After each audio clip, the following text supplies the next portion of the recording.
Welcome to Dam Square, the site of a long-ago dam that put the dam in Amsterdam. It's the bustling center of the city, and with the Royal Palace right behind me, the perfect starting off point.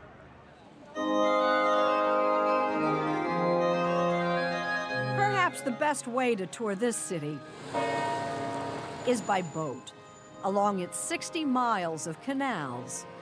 Here it was in the Middle Ages, people started coming here and they... Our guide is Russell Shorthoe, author of a best-selling history of Amsterdam.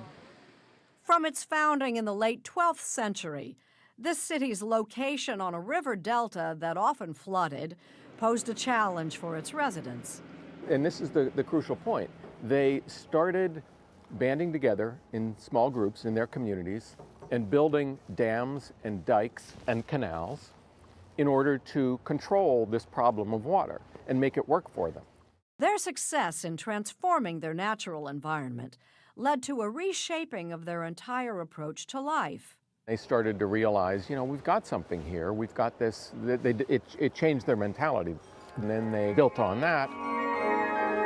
What the people of Amsterdam built in the centuries that followed were the first businesses of the modern age: shipping, insurance, the first stock exchange, and international trading enterprises like the Dutch East India Company. As the economy grew, so did the city, with eye-catching details we saw at every turn.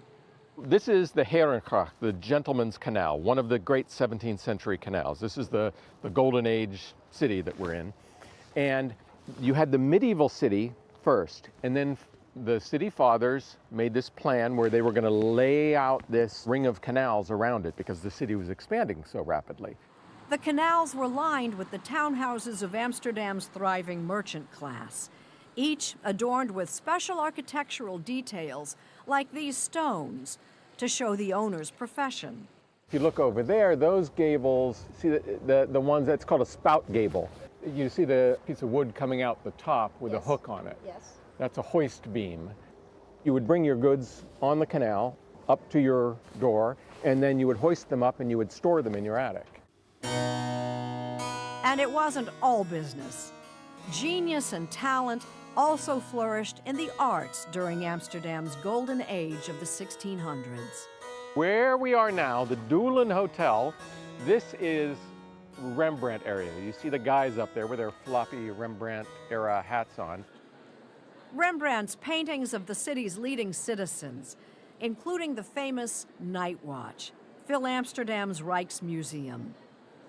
He captured all his subjects' outward signs of success, but also, author Russell Shorthoe says, something more. He seemed able to paint who you were inside. And if you look at those paintings, you see that, you feel that, and you feel these people thought about themselves for the first time the way we think about ourselves today. Along with Rembrandt, there was Van Gogh. There's an entire museum devoted to his works. And one of the city's most visited sites is the Anne Frank House, where young Anne wrote her famous diary during the 2 years she and her family hid from the Nazis during World War II. These days, it seems, there's a refreshing openness about life here.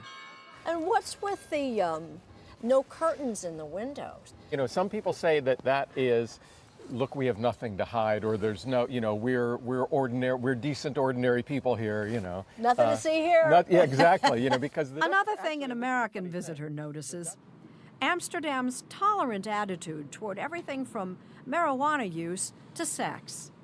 The nearly 200 coffee shops here don't just sell coffee. You can also legally buy marijuana and smoke it on the spot. And there's the famous red light district where prostitutes legally display their wares. Shorthoe says the city's tolerance is of long standing. That is a tricky thing to try to understand, and I don't know if any foreigner, any outsider can really get it, but there's a Dutch word, gedogen, which means, this is my definition of it, it means technically illegal, but officially tolerated.